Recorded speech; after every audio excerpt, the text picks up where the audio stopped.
شیخ فاروق عمری حفظہ اللہ، شیخ ریاض سلفی حفظہ اللہ، جامعہ رحمانیہ قاضی ولی کے ہمارے گرامی قدر اساتذہ کرام شیخ ضمیر احمد مدنی حفظہ اللہ، مولانا محمد عدیل صاحب سلفی حفظہ اللہ، دیگر علماء، ذمہ داران مدرسہ و مسجد، مصلیان مسجد، پردہ نشین خواتین ملت اسلامیہ، میری ماں اور بہنوں، اللہ رب العالمین کے شکر اور سپاس کے بعد کائنات کے آخری نبی جناب محمد رسول اللہ صلی اللہ علیہ وسلم پر بے شمار درود و سلام نازل ہو۔ آج کی یہ مبارک مجلس اللہ رب العالمین کے فضل و توفیق سے اور اس کے بعد آپ تمام لوگوں کی حاضری سے انتہائی پرمسرت اور سعادت مند مجلس ہے، اور انشاءاللہ اللہ رب العالمین کی توفیق سے ہمارے جو معزز مہمان ہمارے درمیان تشریف لائے ہیں ان کے خطابات کو آپ ایک بعد دیگرے تفصیل کے ساتھ سماعت کریں گے۔ مجھے آپ ہمیشہ جمعہ کے خطبے کے حوالے سے اور دوسرے پروگراموں کے حوالے سے اس مسجد کے اندر سنتے رہتے ہیں، لیکن چونکہ کچھ کہنے کا حکم ہوا ہے اس لیے میں آپ حضرات کے درمیان حاضری کی یہ سعادت محسوس کر رہا ہوں۔ اللہ رب العالمین سے دعا ہے کہ اللہ رب العالمین آج کی اس مجلس میں ہم تمام لوگوں کی حاضری کو قبول فرما لے اور ہم تمام لوگوں کو اس کے بدلے میں دنیا اور آخرت کی نعمتیں اور بھلائیاں عطا فرما دے۔ میرے دینی بھائی اور دوستو، ہماری زندگی کا ایک اہم ترین مقصد اللہ رب العالمین کی عبادت اور اللہ رب العالمین کی بندگی، چاہے اسے آپ توحید کہہ لیں، چاہے اسے آپ اللہ رب العالمین کی طرف سے متعین کردہ فرائض اسلام، نماز، روزہ، اللہ رب العالمین کی دیگر عبادت کا نام دے دیں، یا اسی طریقے سے ان تمام چیزوں کی اور ہماری اور آپ کی عبادتوں کی جو اساس اور بنیاد ہے اسے آپ اللہ رب العالمین سے سوال و مناجات، دعا اور فریاد کہہ لیں۔ یہ ساری باتیں دراصل اسی لیے ہے کہ ہم اور آپ اس کائنات میں اللہ رب العالمین کے لیے پیدا کیے گئے ہیں، اور اس کائنات کا سارا اختیار، سارا پاور، ساری طاقت اور ساری قدرت اللہ رب العالمین کے ہاتھ میں ہے۔ اس لیے ہمیں اور آپ کو ان تمام مواقع پر جہاں ہمیں اور آپ کو زندگی کے اندر مشکلات کا سامنا ہوتا ہے، پریشانیوں کا اور دکھوں کا احساس ہوتا ہے، یا اسی طریقے سے روزمرہ کی زندگی میں جہاں ہم اور آپ اپنے آپ کو خوشحال اور سعادت مند محسوس کرتے ہیں اور سکھ بھری زندگی ہمارے اور آپ کے سامنے اللہ رب العالمین کی طرف سے اپنی نعمتوں کی شکل میں موجود ہوتی ہے، ان تمام مراحل میں ہمیں اور آپ کو یہ یقین کر لینا چاہیے کہ ہمیں نفع اور نقصان پہنچانے والا، ہماری بگڑی کو بنانے والا، ہمیں سکھ عطا کرنے والا اگر کوئی ذات ہے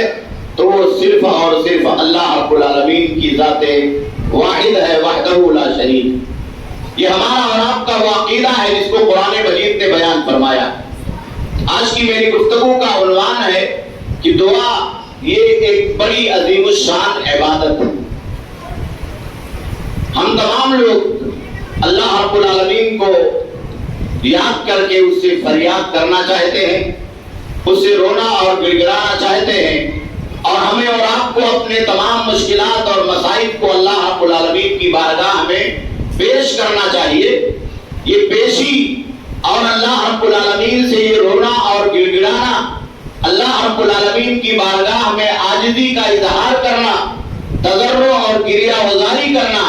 دراصل اسی کا نام دعا ہے۔ اللہ کو پکارنا،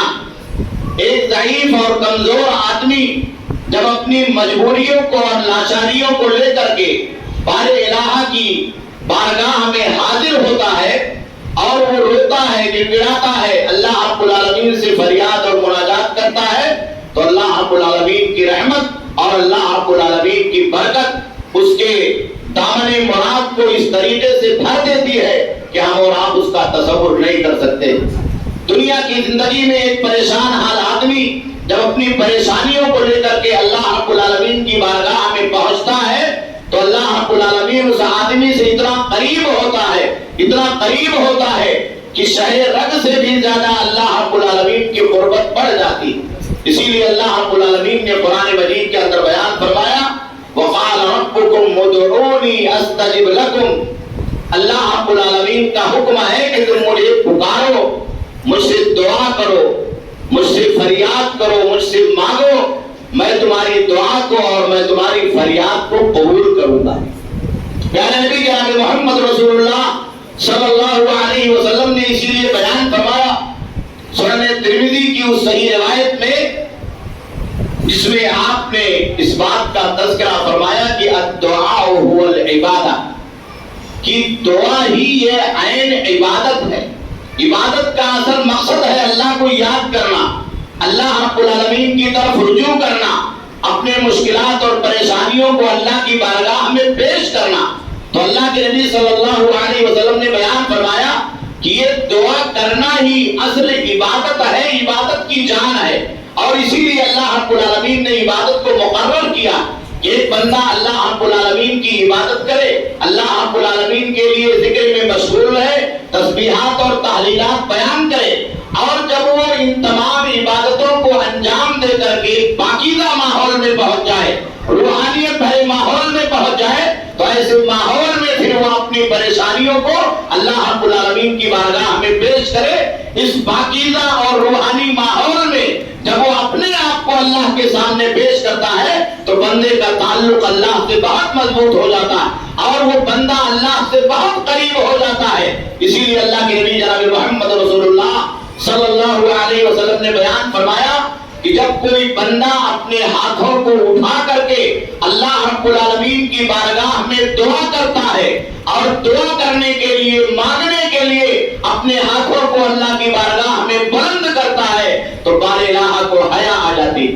وہ اپنے بندے کی عاجزی کو دیکھ کر کے لاج میں آ جاتا ہے، اور پھر اللہ رب العالمین اس بندے کو اس بات کی بشارت سناتا ہے کہ اللہ رب العالمین ایسے ہاتھ کو کبھی خالی نہیں لوٹائے گا، لا یردہما صفرا، ان دونوں ہاتھوں کو اللہ رب العالمین کبھی خالی نہیں لوٹائے گا۔ اسی لیے پیارے نبی جناب محمد رسول اللہ صلی اللہ علیہ وسلم نے ہمیں اور آپ کو ہمیشہ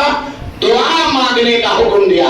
یہ دعا دنیا کی زندگی میں ہمارے اور آپ کے لیے تمام مسائل کا حل ہے، تمام مشکلات کا حل ہے، تمام آفات کا حل ہے، تمام کمیوں کا حل ہے، تمام پریشانیوں کا حل ہے۔ وہ ہماری روزی کے تعلق سے ہو، ہماری صحت و عافیت کے تعلق سے ہو، ہمارے بچوں کے مستقبل کے تعلق سے ہو، ہماری اور آپ کی زندگی کے تعلق سے ہو، دنیا میں کھانے کمانے اور جینے کے تعلق سے ہو، دنیا بنانے کے تعلق سے ہو، یا اللہ رب العالمین کی آخرت کو سنوارنے کے تعلق سے ہو، ان تمام چیزوں میں اللہ کے نبی جناب محمد رسول اللہ صلی اللہ علیہ وسلم نے ہمیں اور آپ کو اس بات کا حکم عطا فرمایا ہے کہ ہم اللہ کی طرف رجوع کریں۔ اسی لیے پیارے نبی جناب محمد رسول اللہ صلی اللہ علیہ وسلم کے بارے میں صحابہ کرام نے اس بات کو ذکر فرمایا کہ کان اذا حضبه امر فر الى الصلاۃ، اللہ کے نبی کو جب کوئی معاملہ درپیش آتا تو آپ نماز کی طرف چلے آتے۔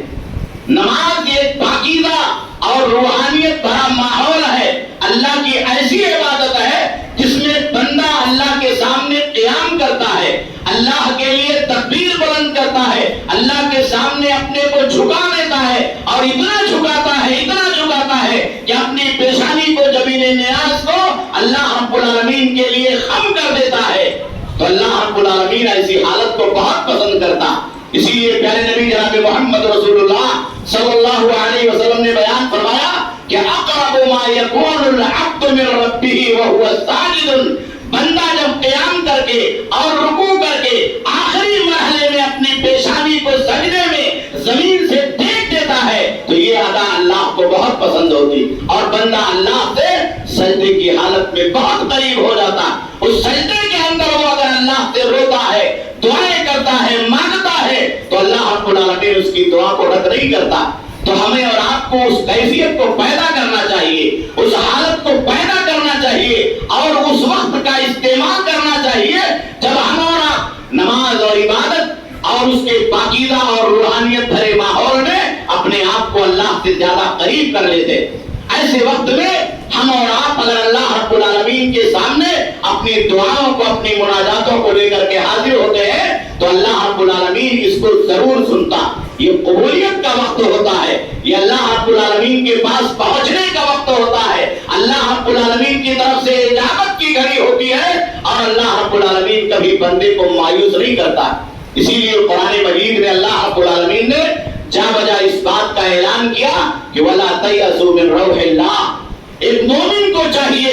کہ وہ دنیا میں اللہ پر ایمان کامل کے ساتھ دنیا میں آنے والے مشکلات اور مصائب کے موقع پر کبھی امیدوں کا دامن ہاتھ سے نہ چھوڑے, اللہ کی رحمت سے کبھی مایوس نہ ہو. ایک طرف ہماری زندگی کے اندر مصیبتوں کے طوفان ہیں, پریشانیوں کا موجیں مارتا ہوا تلاطم خیز سمندر ہے, بلائیں ہیں اور آفتیں ہیں, اور دوسری طرف اللہ رب العالمین کی طاقت ہے, اللہ کی قوت ہے, ایک سپر پاور ہے جس نے ہمیں اور آپ کو مدد پہنچانے کا, ہمیں اور آپ کو اس مشکل سے نجات دینے کا اور ہر مشکل کے بعد آسانی پیدا فرمانے کا, ان مشکلات سے نکالنے کا وعدہ دیا ہے, اس کی بشارتیں سنائی. اسی لیے پیارے نبی جناب محمد رسول اللہ صلی اللہ علیہ وسلم نے حضرت عبداللہ ابن عباس رضی اللہ تعالیٰ عنہ کو بچپن میں بلوغ سے پہلے توحید کی جن بنیادوں کے سلسلے میں نصیحت فرمائی, اس میں ایک بات کا ذکر اللہ کے نبی صلی اللہ علیہ وسلم نے بیان فرمایا کہ وَإِذَا سَأَلْتَ فَاسْأَلِ اللَّهَ وَإِذَا اسْتَعَنْتَ فَاسْتَعِنْ بِاللَّهِ. جب مانگنے کی نوبت آ جائے تو اللہ کا در کافی,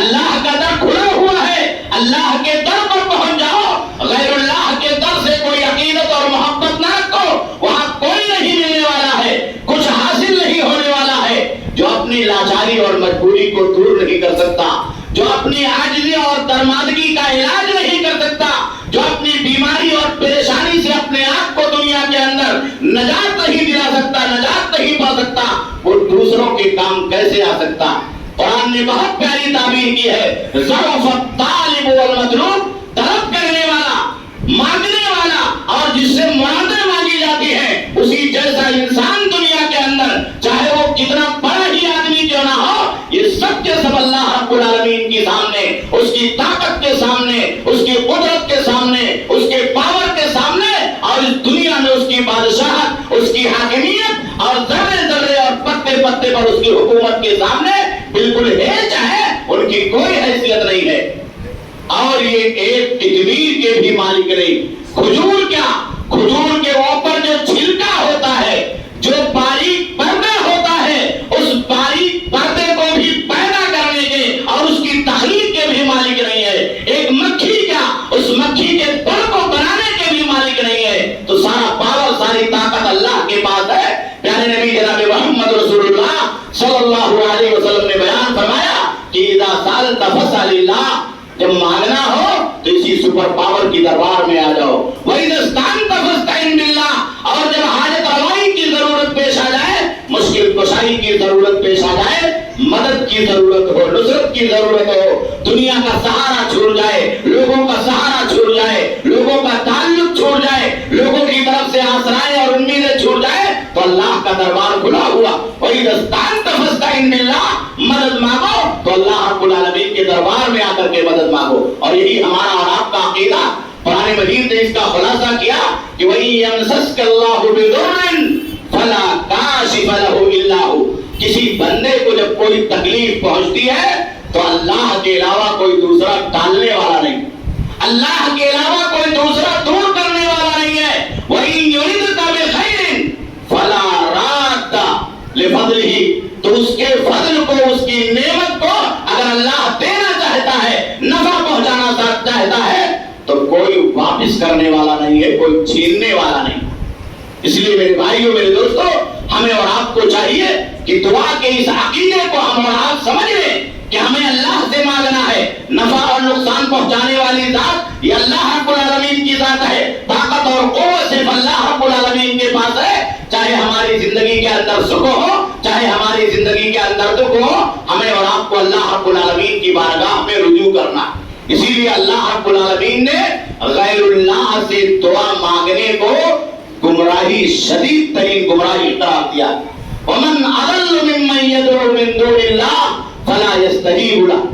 کہا کہ اس آدمی سے بڑا گمراہ کون ہے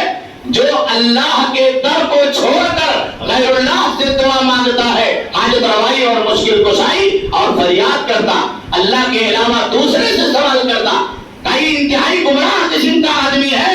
دنیا کے اندر کسی سے مانگنے سے ہمیں اور آپ کو کچھ نہیں مل سکتا. وہ اپنی پکار کو نہیں سنتا ہے, وہ اپنے جیسے دوسرے مخلوق کی پکار کو نہیں سنتا ہے, وہ اپنا بھلا نہیں کر سکتا ہے, دوسرے کا بھلا نہیں کر سکتا ہے, تو کیسے آپ کو دنیا کے اندر کوئی فائدہ اور کوئی نفع پہنچا سکتا. یہ طاقت اور یہ قوت صرف اور صرف اللہ رب العالمین کے پاس. اسی لیے کہا کہ وَأَنَّ الْمَسَاجِدَ لِلَّهِ فَلَا تَدْعُوا مَعَ اللَّهِ أَحَدًا. کہا یہ مسجدیں جو اللہ کی عبادت کے لیے ہے, اللہ کی توحید کے لیے ہے, اللہ کی بندگی کے لیے ہے, یہاں اللہ کے علاوہ کسی کو نہ پکارو, اللہ کے علاوہ یہاں کسی سے دعا نہ کرو.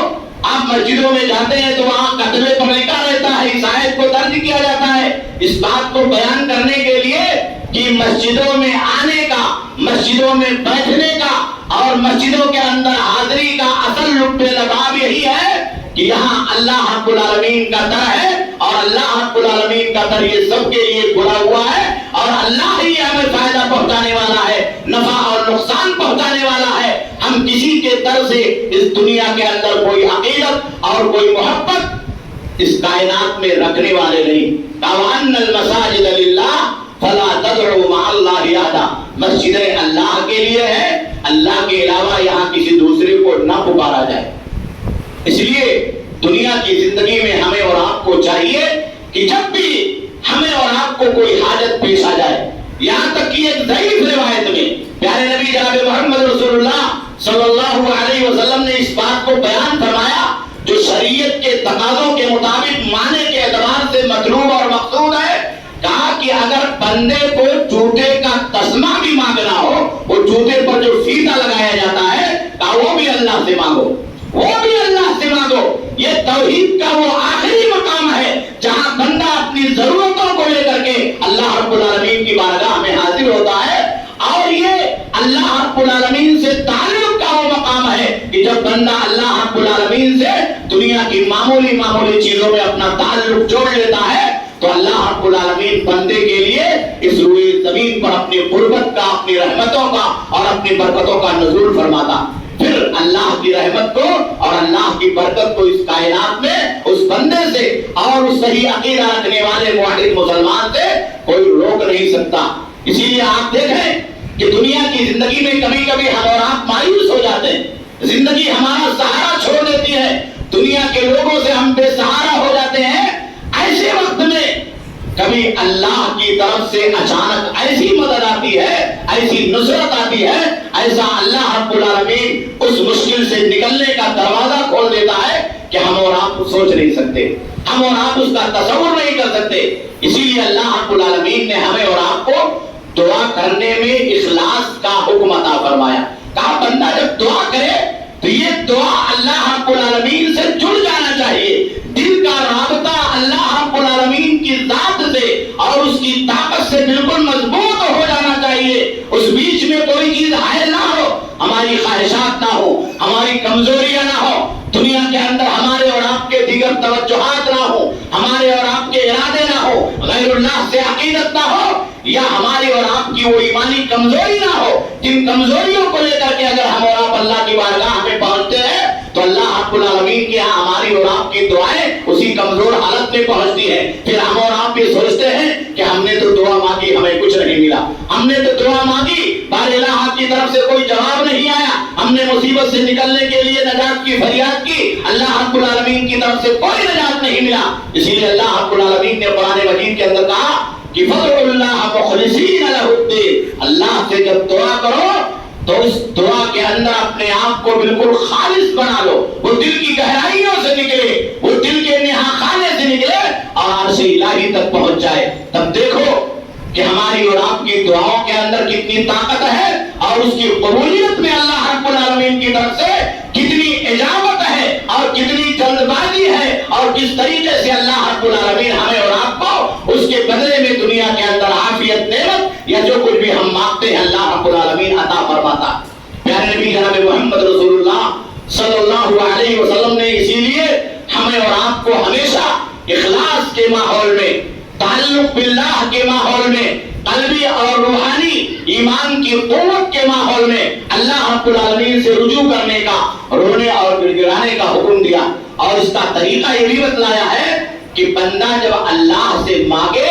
فَلْيَعْزِمِ الْمَسْأَلَةَ، تو اپنے مانگنے کو، اپنے سوال کو بہت مضبوط کرے، اس میں وہ بہت مضبوط ہو، جتنی کریا وزاری ہوگی، جتنی عاجزی ہوگی، جتنی مضبوطی کے ساتھ اللہ کی بارگاہ میں آپ اپنے ایمان کے ساتھ، اللہ پر یقین کامل کے ساتھ اپنے سوال کو پیش کریں گے، اپنی دعا کو پیش کریں گے، اسی کے مقابلے میں اسی طریقے سے اللہ رب العالمین کی طرف سے آپ کو جواب ملے گا۔ پیارے نبی جناب محمد رسول اللہ صلی اللہ علیہ وسلم اسی لیے جب دعا میں لگتے تو صحیح بخاری کی روایت ہے کہ کبھی کبھی اس دعا کو بار بار دہراتے۔ ایک موقع پر اللہ کے نبی صلی اللہ علیہ وسلم دعا کرنے لگے، صحیح بخاری کی روایت ہے کہ دعا، آپ نے دعا کی، ثم دعا، پھر دعا کی، ثم دعا، پھر آپ نے دعا کی، تین بار پیارے نبی جناب محمد رسول اللہ صلی اللہ علیہ وسلم اپنی باتوں کو، اپنی مشکلات کو، اپنی پریشانیوں کو، اپنی کمزوریوں کو اللہ رب العالمین کی بارگاہ میں پیش کرتے، اور اتنی کریا وزاری تھی، اتنی کریا وزاری تھی کہ غزوہ بدر کے میدان میں جب یہ خدشہ ہو گیا کہ 313 کی لشکر کمزور اور ضعیف کے سامنے کافروں کا ٹھاٹھے مارتا ہوا 1300-1400 کا یہ لشکر کہیں ایسا نہ ہو کہ مسلمانوں کی طاقت اور قوت کو توڑ دے، مسلمانوں کے ایمان کا استحصال کر لے اور مدینہ منورہ کے اوپر چڑھائی کر کے ہمارے عورتوں اور بچوں کو قتل کر دے، خونریزی اور قتل اور فسادات ہو جائے، تو پیارے نبی صلی اللہ علیہ وسلم بدر کے میدان میں ایک گوشے میں ہو کر کے سجدہ ریز ہو گئے اور اللہ رب العالمین کی طرف اپنے ہاتھوں کو اٹھایا، فریادوں کو بلند کیا، کہا بار الہ، اگر تو چاہتا ہے کہ اس روئے زمین پر قیامت کی صبح تک تیری عبادت کی جائے تو آج مسلمانوں کو نصرت اور فتح عطا کر دینا، اگر آج ہم ہار گئے، اگر آج ہم شکست کھا گئے تو اللہ رب العالمین قیامت تک اس روئے زمین پر تیری عبادت کرنے والا کوئی نہیں ملے گا۔ اللہ کے نبی جناب محمد رسول اللہ صلی اللہ علیہ وسلم نے دل کی اس عجیب کیفیت میں پوری طاقت اور قوت سے، الہ حوزداری سے رو کر کے اللہ رب العالمین سے دعا کیا۔ سیدنا ابوبکر صدیق رضی اللہ تعالیٰ عنہ بیان فرماتے ہیں کہ چادر مبارک آپ کے بدن سے سرک جایا کرتی تھی، میں اسے سیدھی کرتا تھا، چادر مبارک سرک جایا کرتی تھی، میں اسے سیدھی کرتا تھا، لیکن اتنی کریا وزاری تھی کہ حضرت جبریل امین کا نزول ہو گیا اور اللہ نے فتح کی بشارت سنائی۔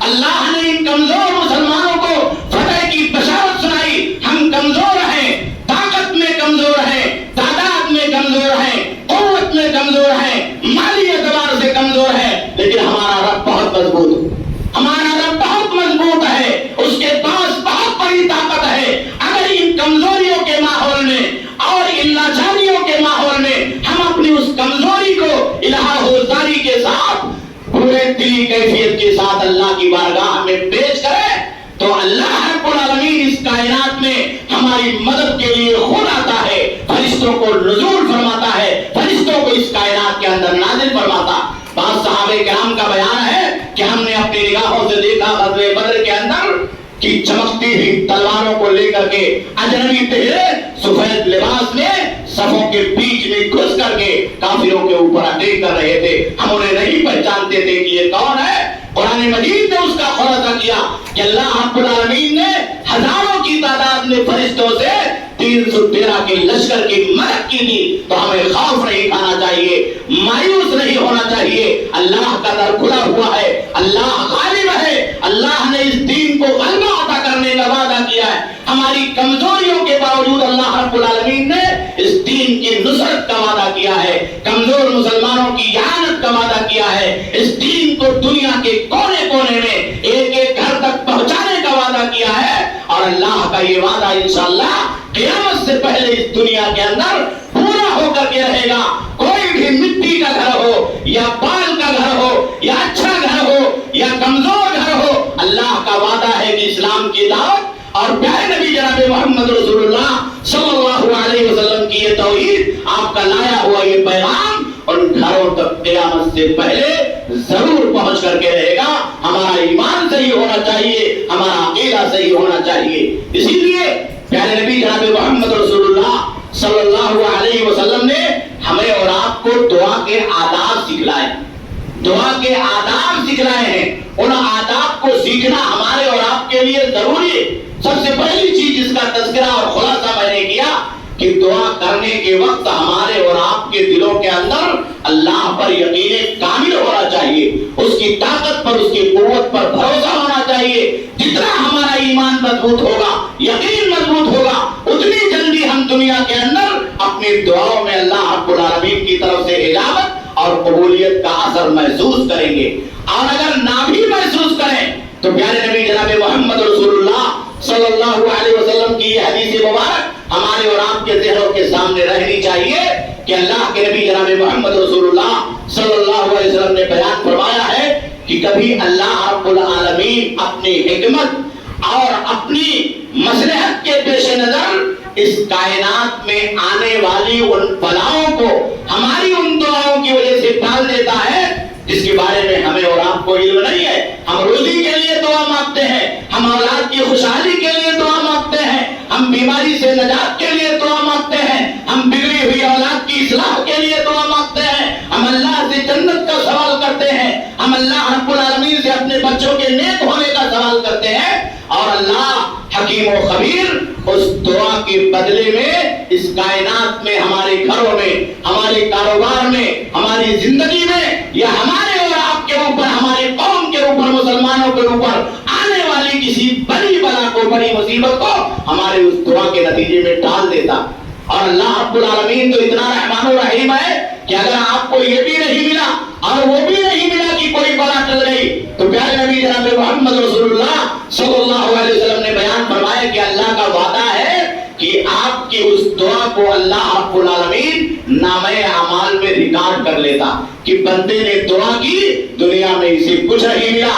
جب قیامت میں اللہ کی بارگاہ میں آپ کا دفتر کھولا جائے گا اور اس میں لکھا رہے گا کہ بندے نے دعا مانگی تھی، دنیا میں کچھ نہیں ملا تھا، دنیا میں اللہ رب العالمین نے کچھ نہیں عطا کیا تھا، تو اللہ رب العالمین کا وعدہ ہے کہ اس کے بدلے میں قیامت کے دن اللہ رب العالمین آپ کو بہت ساری نیکیاں، بہت سارے انعامات، درجات کی بلندی کی شکل میں، جنت کے داخلے کی شکل میں، اپنی رحمت اور مغفرت کی شکل میں عطا کرے گا. تو یہ دعا ہمارے اور آپ کے لیے کبھی بھی اس کائنات کے اندر رائگا جانے والی چیز نہیں ہے. ضرورت اس بات کی ہے کہ ہم اور آپ دعا کے آداب کو ملحوظ خاطر رکھیں. میں مختصراً دعا کے آداب کو آپ کے سامنے ذکر کر دیتا ہوں تاکہ آپ کو معلوم ہو جائے. دعا کا سب سے پہلا طریقہ یہ ہے کہ آدمی پاکیزہ ماحول میں وضو بنا لے، قبلہ رخ ہو کر کے بیٹھ جائے، کھڑا ہو جائے اور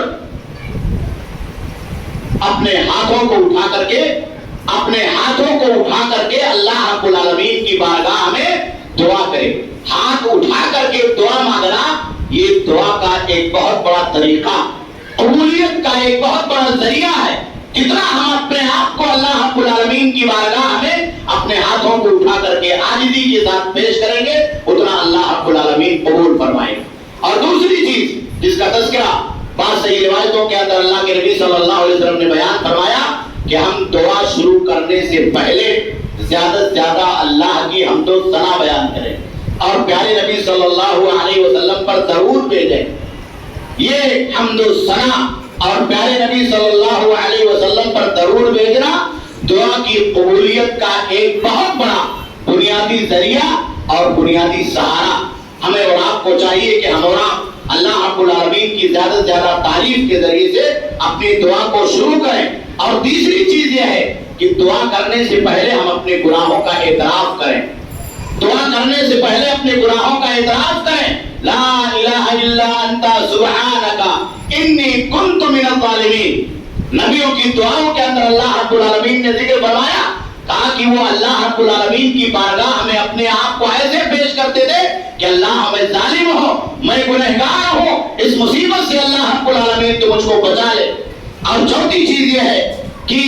ہم اللہ رب العالمین سے تضرع اور عاجزی کریں اور خفیتاً زیادہ سے زیادہ دعا کریں، اللہ کے سامنے زیادہ سے زیادہ روئیں اور گر گرائیں۔ جتنا ہم اپنے آپ کو عاجز بنا کر کے پیش کریں گے اتنے اللہ رب العالمین خوش ہوگا اور اللہ رب العالمین ہماری دعاؤں کو قبول کرے گا۔ ادعوا ربکم تضرعا وخفیا، اور اپنی دعا کو چھپائیں،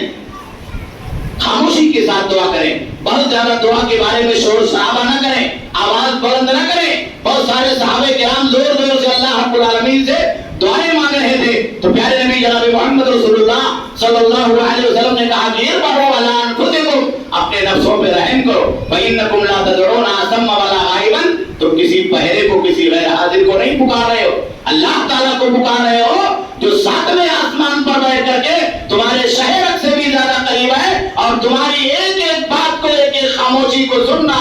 تو خفیتاً جب آدمی دعا کرتا ہے تو وہ اللہ سے بہت قریب ہوتا ہے، اور یہ عاجزی کے اندر زیادتی کا اور اضافے کا بہت بڑا ذریعہ اور سبب ہوتا ہے۔ اسی طریقے سے ہمیں اور آپ کو چاہیے کہ دعا کے اندر آسان الفاظ کا استعمال کریں، بہت زیادہ تکلف نہ کریں کہ اس کو بنائیں، کوئی مسجع اور مقفع عبارت پیش کریں، خاص طور پر ان دعاؤں کو استعمال کریں جو پیارے نبی جناب محمد رسول اللہ صلی اللہ علیہ وسلم نے ہمیں حدیثوں کے اندر سکھلائے ہیں، اور جو قرآن کے اندر اللہ رب العالمین نے انبیاء کرام کی دعاؤں کے بارے میں ذکر فرمایا۔ چھوٹی چھوٹی دعائیں ہم اور آپ یاد کریں اور اسے اللہ رب العالمین کی بارگاہ میں پیش کریں اور اسے اللہ رب العالمین کو پکاریں۔ اور پانچویں چیز یہ ہے کہ دعا کرنے کے لیے ہم ان فاضل اوقات کو، ان مبارک اوقات کو اور مبارک جگہوں کو تلاش کریں جو ہمارے اور آپ کے دعاؤں کی قبولیت میں بہت زیادہ اثر رکھتی۔ جیسے آپ اگر گھر میں دعا کرتے ہیں تو اس سے بہتر ہے کہ آپ مسجد میں دعا کریں، گھر کے مقابلے میں مسجد مبارک جگہ۔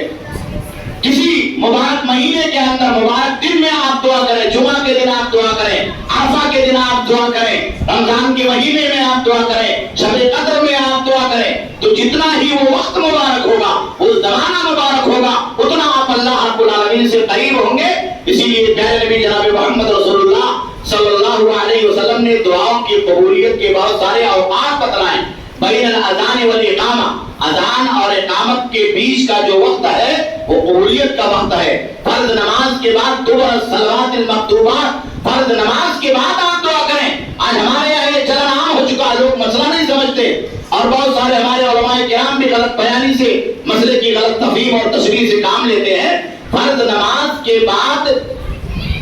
اجتماعی دعا مانگنا بالالتزام یہ بدعت ہے کہ امام کوئی دعا مانگے اور مصلی آمین کہے، اس پر التزام کرنا اور اجتماعیت کے ساتھ مانگنا یہ اللہ کے نبی سے ثابت نہیں ہے۔ لیکن فرض نماز کے بعد کا وقت یہ قبولیت کا وقت ہوتا، آپ اپنی دعا مانگیں،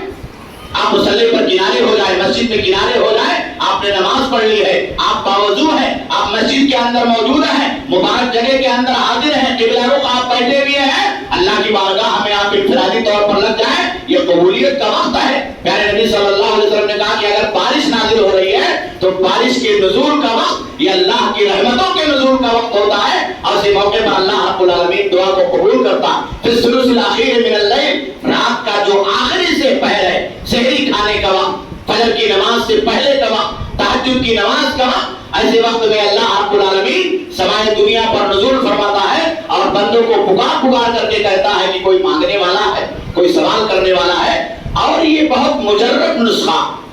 دنیا کے اندر آپ کی زندگی میں کوئی مشکل آ جائے تو رات کے آخری پہر میں آپ تہجد کی نماز پڑھ کر کے اللہ رب العالمین سے رو کر کے گڑگڑا کر کے تجربہ کیجئے کہ دنیا کی زندگی میں پھر آپ کے سامنے کوئی بلا نہیں آئے گی، اور اگر آئے گی تو آپ کی دعاؤں کی وجہ سے، آہ سحرگائی کی وجہ سے اللہ رب العالمین آپ کو اس سے جلد از جلد نجات دے دے گا اور اس مشکل سے آپ کو نکال دے گا۔ اسی طریقے سے ایک اہم چیز ہے، دعا کی اجابت میں جو چیزیں رکاوٹ بننے والی ہیں ان رکاوٹوں کو بھی ہم اور آپ دور کریں۔ ہم اور آپ بہت زیادہ عبادت کرتے ہیں، بہت زیادہ دعاؤں کی خواہش ہوتی ہے، لیکن ہمارے اور اللہ کے درمیان اس دعا کو پہنچانے میں اور بھیجنے میں بہت ساری چیزیں رکاوٹ ہوتی ہیں۔ تو تو اس رکاوٹ کو ہمیں اور آپ کو ظاہر کرنا ہوگا۔ سب سے پہلی چیز جو رکاوٹ ہے وہ شرک باللہ،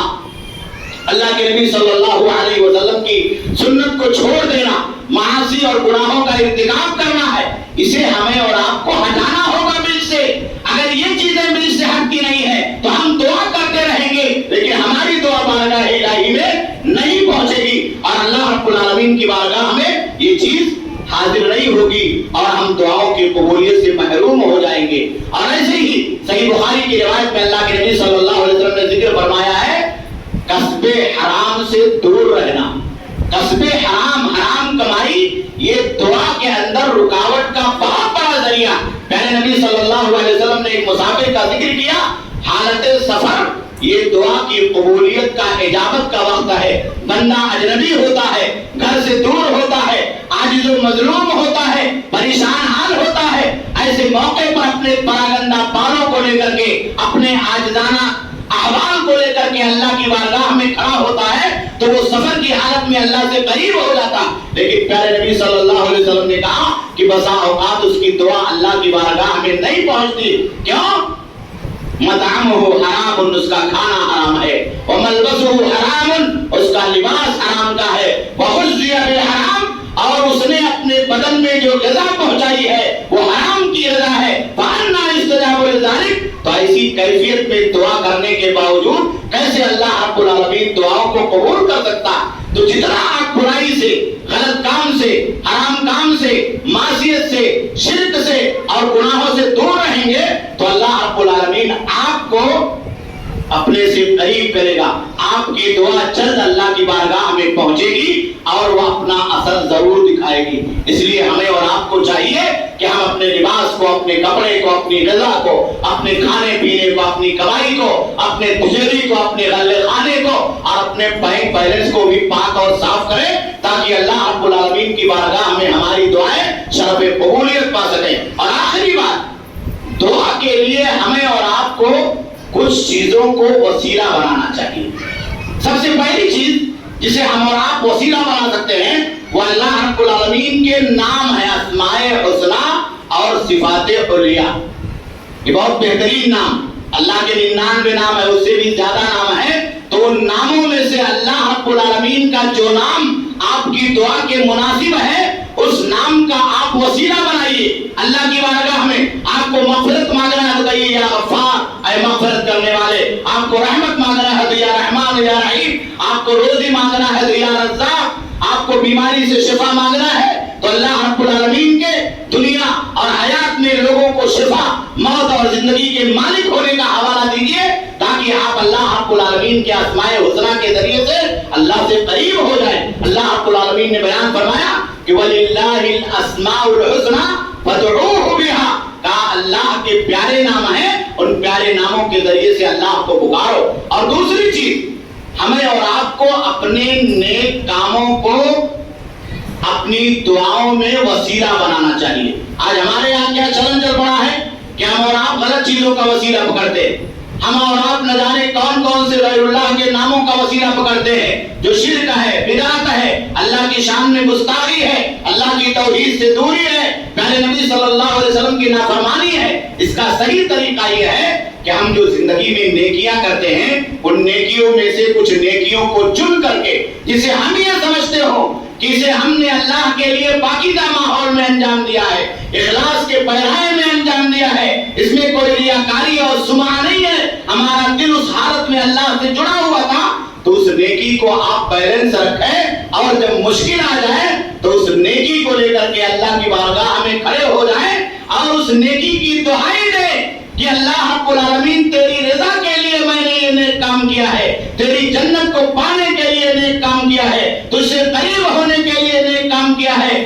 آج مشکل میں گرفتار ہو گیا ہوں، پریشانی بھری زندگی آ گئی ہے، اللہ رب العالمین اس نیکی کے واسطے سے مجھے مشکل سے نجات عطا فرما دے، تو اللہ ضرور نجات عطا فرمائے گا۔ صحیح بخاری کے اندر بہت تفصیل کے ساتھ وہ غار والوں کا واقعہ آپ سنتے ہیں کہ 3 آدمی غار میں پھنس گئے، اس غار کے اندر انہیں کوئی بچانے والا نہیں تھا، انہیں یاد آیا کہ ہم نے زندگی کے اندر کوئی نیکی کی ہے تو اپنے نیک کام کو لے کر کے اللہ کی بارگاہ میں وہاں کھڑے ہو گئے۔ ایک آدمی نے اپنے والدین کی خدمت کا واسطہ پیش کیا، یہ بہت بڑی نیکی ہے۔ اللہ کے حق کے بعد سب سے بڑا حق ہے۔ دوسرے آدمی نے برائی اور غلط کام سے بچنے کا واسطہ پیش کیا، یہ بھی دنیا کے اندر ایسی نیکی ہے جس پر خوف خدا غالب رہتا ہے، اللہ کا تقویٰ اس کے دلوں کے اندر رہتا ہے۔ اور تیسرے آدمی نے اپنے ایماندارانہ کرداروں کا مظاہرہ کیا کہ میں نے ایک مزدور کی مزدوری پوری اور جمع پونجی کے ساتھ سارے منافع اور پرافٹ کے ساتھ اسے لوٹا دیا تھا۔ تینوں نے یہ دہائی دی کہ اللہ رب العالمین اگر تیری مرضی کے لیے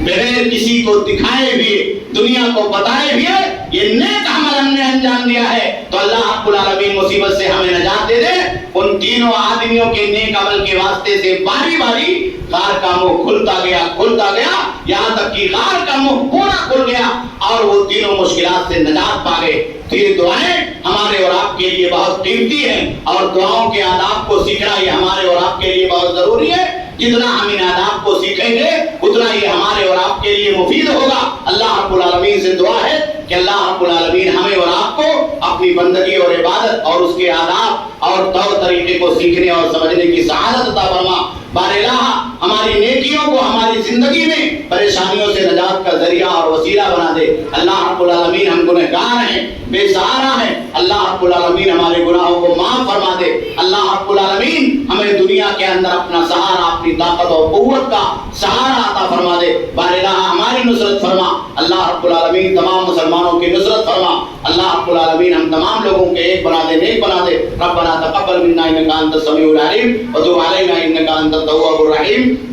برحمتک یا ارحم الراحمین۔ والسلام علیکم ورحمۃ اللہ وبرکاتہ۔